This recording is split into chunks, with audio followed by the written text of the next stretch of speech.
Hello నమస్కారం అండి. Group 1, group 2, VRO, VRA competitive exam ప్రిపరేషన్కి స్వాగతం. మేము కాంపిటేటివ్ ఎగ్జామ్స్ ప్రిపరేషన్ అవ్వడానికి మీకంటూ ఒక ఛానల్ని క్రియేట్ చేసాం. మీరు మా ఛానల్లోకి ఎంటర్ అవ్వడానికి ఇక్కడ యూట్యూబ్లో తెలుగు కాంపిటేటివ్ ఎగ్జామ్స్ అని కొట్టి ఎంటర్ కొట్టంగానే మీకు మా ఛానల్ అనేది ఓపెన్ అవుతుంది. దీంట్లో మీకు చాలా వరకు వీడియోస్ అనేవి చేయబడ్డాయి. దీంట్లో కనుక మీరు చూస్తే ఇక్కడ వీడియోలు అనే దాని మీద క్లిక్ చేసినట్లయితే మీకు మేము చేసినటువంటి వీడియోలన్నీ కూడా లిస్ట్ వైజ్గా వస్తూ ఉంటాయి అన్నమాట. ఓకే, ఇవన్నీ కూడా ఉంటాయి. మీకు ఇలా ఒక 70 వరకు కూడా ఈ యూట్యూబ్లు అనేవి ఉన్నాయి. ఓకే, అయితే మనం ఈరోజు నేర్చుకోబోయేది ఏంటంటే అంతర్జాతీయ వ్యక్తులు వారి యొక్క నినాదాల గురించి ఈరోజు మనం నేర్చుకుంటాము. అలాగైతే మనకి ఏంటంటే కాంపిటేటివ్ ఎగ్జామ్స్లో తరచూ అడుగుతున్నారనమాట, ఏంటి పలానా నినాదం ఎవరన్నారు ఏంటని. ఇంతకు ముందల వీడియోల్లో మనం జాతీయ వ్యక్తులు వారి యొక్క నినాదాల గురించి మనం చూసాము. ఏంటంటే ఇదంతా కూడా బేసిక్గా ఉండవలసినటువంటి నాలెడ్జ్. బేసిక్గా ఉన్నప్పుడు మనకి ఏదైతే మనకి నాలెడ్జ్ అనేది ఫస్ట్ బేసిక్గా ఉండాలి, తర్వాత డీప్గా ఉండాలి. ఫస్ట్ బేసిక్గా మనం నాలెడ్జ్ అనేది నేర్చుకోవాలి, తర్వాత మనం డీప్గా నేర్చుకోవాలన్నమాట. ఏంటంటే మా ఛానల్లో వచ్చేసరికి మీకు చాలా వరకు ఉన్నాయి. ఇంకా బయాలజీ సంబంధించి కావచ్చు, బయాలజీ సంబంధించి చాలా వరకు బిట్స్ అనేవి యూట్యూబ్ చేయడం జరిగింది. ఇంకా భూగోళ శాస్త్రం, ఇవన్నీ కూడా చాలా వరకు ఉన్నాయి. అయితే మనం ఈ అంతర్జాతీయ వ్యక్తులు వారి యొక్క నినాదాల గురించి ఈరోజు మనం నేర్చుకుందాం. హిట్లర్ ఏమన్నారంటే, హిట్లర్ యొక్క నినాదం ఏంటంటే ఆయన చెప్పింది, స్త్రీ వ్యక్తిత్వానికి మాతృత్వం ఎలాంటిదో జాతుల వికాసానికి యుద్ధం అలాంటిది అని చెప్పిన వారు ఎవరంటే హిట్లర్ అన్నమాట. హిట్లర్ ఈ నినాదాన్ని ఇచ్చారు. తర్వాత మనం హిట్లర్ అంటేనే మనకి తెలుసు, యుద్ధం, రెండో ప్రపంచ యుద్ధానికి మెయిన్ కారణం హిట్లర్. ఓకే, ఈయన ఇచ్చినటువంటి నినాదంగా దీన్ని మనం గుర్తుంచుకోవచ్చు. తర్వాత స్త్రీలకు ప్రసవం ఎలాంటిదో దేశానికి స్వతంత్రం అలాంటిది అని చెప్పిన వారు ముస్సోలిని అనేటటువంటి నాయకుడు చెప్పారనమాట. మరి ముస్సోలినియే వ్యవసాయ రంగ అభివృద్ధి కోసం, ధాన్యం కోసం యుద్ధం అనే నినాదం కూడా ఈ ముస్సోలిని ఇచ్చారు. తర్వాత కాన్ఫ్యూషియస్ యొక్క నినాదం గురించి చూద్దాము. ప్రజలు విన్నట్లు స్వర్గం వింటుంది, ప్రజలు చూస్తున్నట్లు స్వర్గం చూస్తుంది అని నినాదం ఇచ్చింది ఎవరంటే ఈయనమాట. ఓకే, తర్వాత చూస్తే జూలియస్ సెజర్, ఈయన యొక్క నినాదం మనం ఒకసారి చూద్దాము. నేను వచ్చాను, నేను చూశాను, నేను జయించాను అని నినాదం ఇచ్చిన వారు జూలియస్ సెజర్.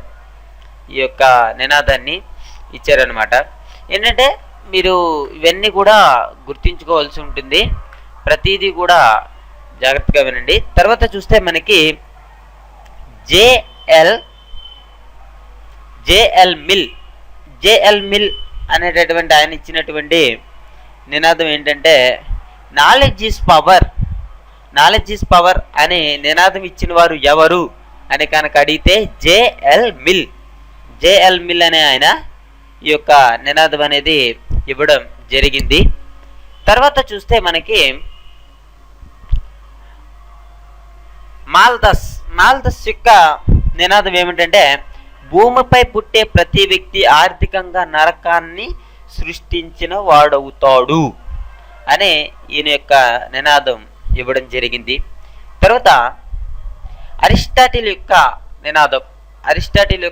నినాదం చూసినట్లయితే ఆయన చెప్పింది ఏంటంటే, Aristotle the roots of education are better but fruits are sweet అనే నినాదాన్ని ఇచ్చిన వారు అరిస్టాటిల్. తర్వాత మనకి ఎక్కడైతే ఆరోగ్యవంతమైనటువంటి శరీరం ఉంటుందో అక్కడ ఆరోగ్యవంతమైనటువంటి జ్ఞానం ఉంటుంది అని చెప్పిన వారు కూడా అరిస్టాటిలే. ఓకే, ఈ ఈ రెండు నినాదాలు కూడా అరిస్టాటిల్ ఇవ్వడం జరిగింది. తర్వాత చూస్తే నేనే రాజ్యాన్ని అని నినాదం ఇచ్చిన వారు లూయి 14. తర్వాత లూయి 15 నినాదం ఏంటంటే నా తర్వాత ప్రళయం వస్తుంది అని నినాదం ఇచ్చిన వారు ఎవరంటే లూయి 15. ఓకే, తర్వాత మనం చూస్తే రూసో యొక్క నినాదం ఏంటంటే మనకి రూసో స్వేచ్ఛగా జన్మించిన మానవుడు సర్వత్రా సంఖ్యలతో బంధించబడ్డాడు అని నినాదం ఇచ్చిన వారు రూసో అనే ఆయన ఈ యొక్క నినాదం అనేది ఇవ్వడం జరిగింది. తర్వాత చూస్తే జాన్ కీట్స్ యొక్క నినాదాన్ని కనుక మనం చూసినట్లయితే beauty is truth and truth is beauty అని నినాదం ఇచ్చిన వారు ఎవరంటే జాన్ కీట్స్ అనే ఆయన ఈ యొక్క నినాదాన్ని ఇవ్వడం జరిగింది. తర్వాత చూస్తే మార్టిన్ లోథర్ కింగ్ యొక్క నినాదం ఏంటి అంటే నేను భారతదేశానికి యాత్రికునిగా రాలేదు, గాంధీ పుట్టిన దేశానికి నివాళులు అర్పించడానికి వచ్చాను అని పిలుపునిచ్చిన వారు ఎవరంటే మార్టిన్ లోథర్ కింగ్ యొక్క చెప్పారు. తర్వాత చూస్తే బుల్లెట్ కంటే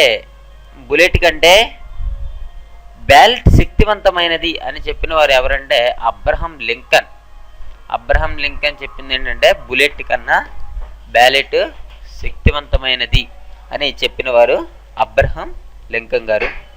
తర్వాత చూస్తే నీకు బానిసగా ఉండడానికి ఇష్టం లేనప్పుడు యజమానిగా ఉండడానికి కూడా నువ్వు ఇష్టపడకూడదు అని చెప్పిన వారు కూడా ఎవరు అబ్రహం లింకనే చెప్పారు. తర్వాత ఇవ్వడానికి అబ్రహం లింకన్ ఏం చెప్పారంటే 2 నినాదాలు అనేవి అబ్రహం లింకన్ గారు ఇవ్వడం జరిగింది. దాంట్లో ఏంటి, నీకు బానిసగా ఉండడానికి ఇష్టం లేనప్పుడు యజమానిగా ఉండడానికి కూడా ఇష్టపడకూడదు.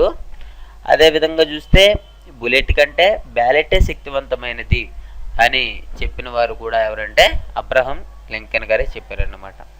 తర్వాత చూస్తే ఇవ్వడానికి నా దగ్గర ఏమీ లేదు, రక్తం శ్రమ కన్నీళ్లు తప్ప అని నినాదం ఇచ్చిన వారు విన్స్టన్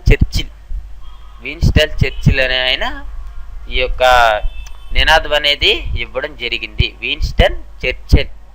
తర్వాత చూస్తే గార్డెన్ చైల్డ్ అని ఆయన ఏ నినాదం ఇచ్చారు అంటే లిపి పుట్టాకే నాగరికతల ఆవిర్భావానికి చిహ్నం అని చెప్పిన వారు ఎవరంటే garden child. Okay, garden child అనే ఆయన ఈ యొక్క నినాదం అనేది ఇవ్వడం జరిగింది.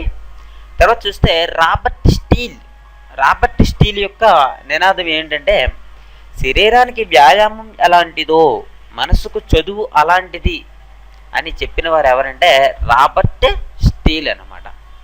తర్వాత చూస్తే కార్ల్ మార్క్స్ యొక్క నినాదాల గురించి ఇప్పుడు మనం చెప్పుకుందాము. తర్వాత మతం మత్తు వంటిది అని చెప్పిన వారు ఎవరంటే కార్ల్ మార్క్సే చెప్పారు. పోరాడితే పోయేది ఏమీ లేదు, బానిస సంఖ్యలు తప్ప అని చెప్పిన వారు కూడా కార్ల్ మార్క్సే. చరిత్ర అంటే వర్గ పోరాటాల రికార్డే తప్ప మరి ఏమీ కాదు అని చెప్పిన వారు కూడా కార్ల్ మార్క్సే. ఓకే, తర్వాత చూస్తే ప్రపంచ కార్మికులారా ఏకం కండి అని చెప్పింది కూడా కార్ల్ మార్క్సే. ఓకే, కార్ల్ మార్క్స్ అనే ఆయన మనకి ఎక్కువ నినాదాలు అనేది ఇవ్వడం జరిగింది. తర్వాత చూస్తే మనకి కార్ల్ మార్క్స్ తర్వాత సెయింట్ అగస్టిన్ యొక్క నినాదం ఏంటంటే సెయింట్ అగస్టిన్ యొక్క నినాదం మన కనుక చూసుకున్నట్లయితే అలవాటు అనే పదానికి అరికట్టకపోతే అది అవసరంగా మారుతుంది అనే నినాదాన్ని ఇచ్చిన వారు సెయింట్ అగస్టిన్. ఓకే, తర్వాత మనం చూస్తే జన్మతా బ్రిటిష్ వారు పాలకులు, హిందూ దేశస్థులు పాలింపబడేవారు మాత్రమే అని నినాదం ఇచ్చిన వారు ఎవరంటే Karl Wallis. Okay, Karl Wallis గురించి మనం ఈ యొక్క హిస్టరీ యూట్యూబ్లో ఆయన గురించి పూర్తిగా మనం మాట్లాడుకుంటాము. కార్ల్ వారిస్ అనే ఆయనకి చాలా స్పెషల్ క్యారెక్టర్స్ అనేవి ఉన్నాయి. అలాగైతే నెక్స్ట్ వచ్చేసి మనకి ఓకే, తర్వాత మనం చూసుకున్నట్లయితే తర్వాత ఉన్న వ్యక్తి ఎవరంటే మావో సెటుంగ్. ఆయన చెప్పినటువంటి నినాదం ఏంటంటే 100 పువ్వులు వికసించని 1000 ఆలోచనలు సంఘర్షించని అని నినాదం ఇచ్చిన వారు ఈయనమాట. తర్వాత నెపోలియన్ ఇచ్చినటువంటి నినాదం ఏంటంటే ఆయన చెప్పినటువంటిది నెపోలియన్ చెప్పినటువంటి నినాదం మనకి అసాధ్యం నేనే విప్లవాన్ని, నేనే విప్లవ శిశువుని అని నినాదం ఇచ్చిన వారు ఎవరంటే నెపోలియన్గా చెప్పుకోవచ్చు. నెపోలియనే ఇంకొక నినాదం కూడా ఇచ్చారు. ప్రపంచాన్ని పట్టి పీడిస్తున్న సర్వ అరిష్టాలు లండన్లోనే ఉద్భవిస్తాయి అని చెప్పిన వారు నెపోలియన్ అనమాట. ఓకే, ఈయన ఏం చెప్పారంటే ప్రపంచాన్ని పట్టి పీడిస్తున్నటువంటి సర్వ అరిష్టాలు కూడా లండన్లోనే ఉద్భవిస్తాయి అని చెప్పిన వారు నెపోలియను. తర్వాత అసాధ్యం మూర్ఖుల నిఘంటువులో మాత్రమే కనిపించే పదం అసాధ్యం అనేది మూర్ఖుల నిఘంటువులో కనిపించేటటువంటి కనిపించేదని ఆయన చెప్పాడు అనమాట. ఓకే, ఏంటి ఈ అసాధ్యం అనేది మూర్ఖుల నిఘంటువులో మాత్రమే కనిపించేటటువంటి పదం. ఓకే, ఆ రకంగా ఆయన చెప్పడం జరిగింది నెపోలియన్. తర్వాత చూస్తే నెపోలియన్ ఇంకొక నినాదం కూడా ఇచ్చారు. ఏంటంటే చైనా నిద్రావస్థలో ఉన్న పెనుభూతం, దానికి మెలకు వచ్చిన రోజు ప్రపంచంపై పాశ్చాత్య దేశాలు పెత్తనం అంతమవుతుంది అని చెప్పిన వారు కూడా నెపోలియనే. ఓకే, నెపోలియన్ ఈయన చెప్పడం జరిగిందనమాట. ఈ నినాదాలన్నీ కూడా నెపోలియన్ ఇవ్వడం జరిగింది. తర్వాత చూస్తే మనకి ఉన్నది సంగీత విద్వాంసుడు పిడేలును ప్రేమించినట్లు నేను అధికారాన్ని ప్రేమిస్తాను అని చెప్పిన వారు కూడా నెపోలియనే. ఓకే, సంగీత విద్వాంసుడు పిడేలును ప్రేమించినట్లు నేను అధికారాన్ని ప్రేమిస్తాను అని చెప్పిన వారు నెపోలియన్గా చెప్పుకోవచ్చు. ఇది నెపోలియన్ ఇంకొక నినాదం కూడా ఇచ్చారు. పవిత్ర రోమన్ సామ్రాజ్యం పవిత్రం కాదు, అసలు అది పవిత్ర రోమన్ సామ్రాజ్యమే కాదు అనే నెపోలియన్ ఇవ్వడం జరిగిందనమాట. ఓకే, ఈ నినాదాలను ఎవరిచ్చారంటే నెపోలియన్ ఇవ్వడం జరిగింది. తర్వాత ఆర్కిమిడిస్ ఇచ్చినటువంటి నినాదం ఏంటంటే give shape to stand away from the earth and I shall lift this earth అనేటటువంటి నినాదం ఇచ్చిన వారు ఆర్కిమిడిస్. తర్వాత భారతదేశ వ్యాపారమే ప్రపంచ వ్యాపారం అన్న విషయాన్ని గుర్తుపెట్టుకోండి, ఎవరైతే ఆ దేశాన్ని తమ ఆధిపత్యంలో ఉంచుకోగలరో వారే ఐరోపాను నిరంకుశంగా పరిపాలించగలరు అని అని చెప్పిన నినాదం ఇచ్చిన వారు ఎవరంటే రష్యా పీటర్ చక్రవర్తి ఈ యొక్క నినాదం ఇవ్వడం జరిగింది. తర్వాత కనుక మనం చూసినట్లయితే ఆహారం కంటే పెరంగులే ముఖ్యం అని చెప్పిన వారు ఎవరంటే హిట్లర్ అనుచరుడు గోరింగ్. హిట్లర్ అనుచరుడు ఎవరంటే గోరింగ్ అనమాట. ఈయన ఆ విధంగా చెప్పడం జరిగిందనమాట. ఏంటి, ఆహారం కంటే పెరంగులే ముఖ్యం అని చెప్పారు. తర్వాత కనుక మనం చూసుకున్నట్లయితే రాజు భగవంతుని వారసుడు, చట్టం రాజు నుంచి ఆవిర్భవిస్తుంది అని చెప్పిన వారు ఏమంటే జేమ్స్ వన్ అనే ఆయన ఈ యొక్కటి ఇవ్వడం జరిగిందనమాట. ఏంటి, చట్టం అనేది రాజు భగవంతుని వారసుడు, చట్టం రాజు నుంచి ఆవిర్భవిస్తుంది అని చెప్పిన వారు జేమ్స్ వన్ అనమాట. తర్వాత కనుక మనం చూసుకున్నట్లయితే నినాదం ఇచ్చిన వారు మెరాబో ఆయన ఏం చెప్పారంటే యుద్ధం రష్యా దేశంలో ఒక జాతీయ పరిశ్రమ అని చెప్పిన వారు ఎవరంటే ఈ యొక్క మెరాబో అనే ఆయన ఈ యొక్క నినాదం ఇవ్వడం జరిగింది. తర్వాత వోల్టర్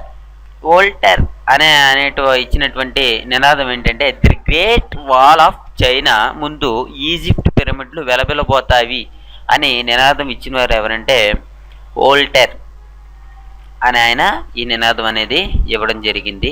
తర్వాత J L Mill J L Mill J L Mill అనే ఆయన ఇచ్చినటువంటి నినాదం ఏంటి అంటే, సంతృప్తి చెందిన మూర్ఖుని కంటే అసంతృప్తితో ఉన్న సోక్రటిస్ నయం అని చెప్పినవారు జేఎల్ మిల్. తర్వాత ఈ కౌంట్ కవూర్ అనే ఆయన ఇచ్చినటువంటి నినాదం ఏంటంటే, మనకి నేను ఉపన్యాసాన్ని ఇవ్వలేను కానీ ఇటలీని సమైక్యపరచగలను అని చెప్పినవారు కౌంట్ కవూర్. తర్వాత